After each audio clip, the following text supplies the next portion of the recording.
તો અમદાવાદમાં ગુજરાત યુનિવર્સિટીની હોસ્ટેલમાં દારૂનો વેપાર ઝડપાયો। હોસ્ટેલના કેમ્પસ પાસે દારૂની બોટલોનો ઢગલો જોવા મળ્યો અને ચકચાર જાગી। અંદાજે 100થી વધુ વિદેશી દારૂની બોટલો મળી આવતા ખળભળાટ મચી ગયો છે।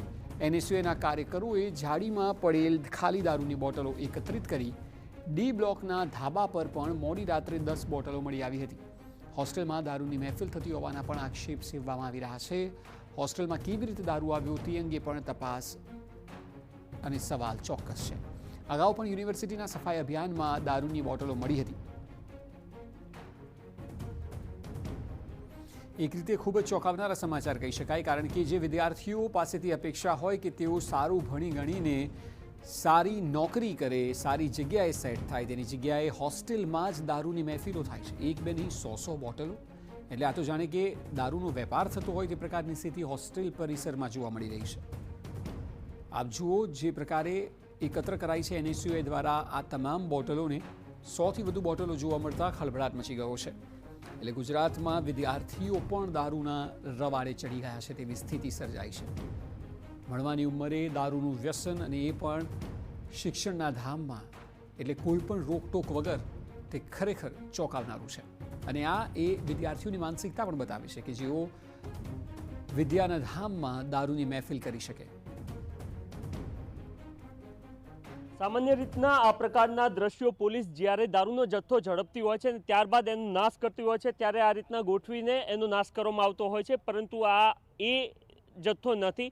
આ ગુજરાત યુનિવર્સિટીની જે હોસ્ટેલ આવેલી છે એની પાછળની તરફ આ પ્રકારની દારૂની બોટલો મળી આવી છે। આજે સવારમાં પણ દ્રશ્યો જોયા હતા કે ડી બ્લોક છે એના ટેરેસ પરથી લગભગ 10 જેટલી આ પ્રકારની વિદેશી દારૂની બોટલો મળી આવી હતી અને ત્યારબાદ ત્યાં તો સફાઈ કરી દેવામાં આવી હતી, પરંતુ એની પાછળની તરફ લગભગ આ 100થી 150 જેટલી દારૂની બોટલો અત્યારે હાલ મળી આવી છે। અને એને જ લઈને અનેક પ્રકારના પ્રશ્નો એ પણ થઈ રહ્યા છે કે આખરે આ શૈક્ષણિક સંસ્થાઓ, ગુજરાત યુનિવર્સિટી અને એની આજુબાજુમાં મોટાભાગની શૈક્ષણિક સંસ્થાઓ છે, અને શૈક્ષણિક સંસ્થાઓની આજુબાજુમાં અથવા તો હોસ્ટેલ સુધી આ પ્રકારનો દારૂ કેવી રીતના પહોંચી રહ્યો છે। એનએસયુના કાર્યકર્તાઓ આપણી સાથે છે, એમની સાથે વાતચીત કરીએ।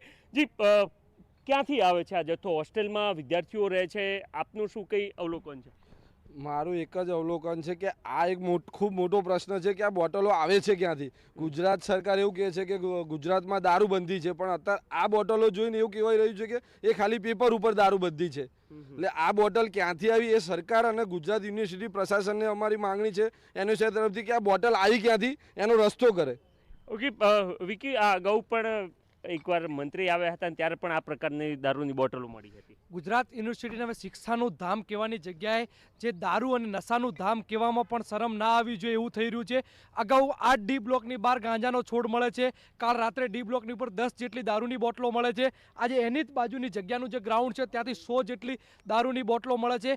કેવા માત્ર ડ્રાય સ્ટેજ છે? ગુજરાત યુનિવર્સિટી શિક્ષાનું ધામ છે, બાજુમાં સ્પોર્ટ કોમ્પ્લેક્સ આવેલું છે, 22 લાખ રૂપિયા સફાઈના ટેન્ડર પાછળ આપવામાં આવે છે, કરોડો રૂપિયા સિક્યુરિટી પાછળ આપવામાં આવે છે, પણ કમિશન ખોરીના લીધે ક્યાંક ને ક્યાંક કુલપતિ અને રજિસ્ટ્રારનું જે કમિશન નક્કી કર્યું છે, કમિશનના લીધે આવા ઉપર એક્શન નથી થતી। ગુજરાત યુનિવર્સિટી એક નશાનું ધામ બન્યું છે, જ્યાં શિક્ષા આપવાની જગ્યાએ ત્યાં દારૂની બોટલોની ડિલિવરી થતું હોય તેવું દેખાઈ રહ્યું છે। આ દારૂની બોટલો જોઈને એમ લાગે છે કે અહીંયા રોજ પાર્ટીઓ થતી હશે, કયા બુટલેગર અહીંયા દારૂ આપી ગયા। ગુજરાતની અંદર અત્યારે જેમ કહેવાય છે કે અમે ડ્રગ્સ મુક્ત કેમ્પસ ચલાવીએ છીએ, હવે અમારે દારૂ મુક્ત કેમ્પસ પણ ચલાવવાની જરૂર પડશે એવું દેખાઈ રહ્યું છે। તો શિક્ષાના ધામમાં આ પ્રકારની પ્રવૃત્તિ ચાલી રહી છે અને આપ જોઈ રહ્યા છો કે કેટલા મોટા પ્રમાણમાં દારૂની બોટલો અહીંયા આપને જોવા મળી રહી છે। સૌથી મહત્વની વાત એ છે કે આ તમામ શૈક્ષણિક સંસ્થાઓ આજુબાજુમાં આવી છે, વિદ્યાર્થીઓ અહીંયા અભ્યાસ માટે પહોંચતા હોય છે, પરંતુ એ અભ્યાસ સાથે કયા પ્રકારની પ્રવૃત્તિ સાથે સંકળાયેલા હશે અથવા તો અહીંયા હોસ્ટેલમાં કયા પ્રકારે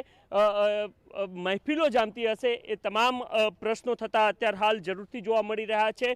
લગભગ 100 કરતાં પણ વધારે દારૂની બોટલો છે, અને એ આ તમામ જે જગ્યા આપ જોઈ રહ્યા છો ત્યાં આજુબાજુથી જ પ્રાપ્ત થઈ છે। અને આ જે છે એ અહીંયા ગુજરાત યુનિવર્સિટીની જે ડી બ્લોક છે એની હોસ્ટેલ છે, એને ઉપરથી પણ દારૂની બોટલો મળી હતી। આ સિવાય એની પાછળનો ભાગ છે ત્યાંથી પણ આ પ્રકારની દારૂની બોટલો જ્યારે મળી રહી છે ત્યારે અનેક પ્રકારના પ્રશ્નો થતા એટલા માટે પણ જોવા મળી રહ્યા છે, કારણ કે અહીંયા આ આજુબાજુનો જે વિસ્તાર છે એ આજુબાજુના વિસ્તારમાં મોટાભાગની શૈક્ષણિક સંસ્થાઓ આવી રહી છે.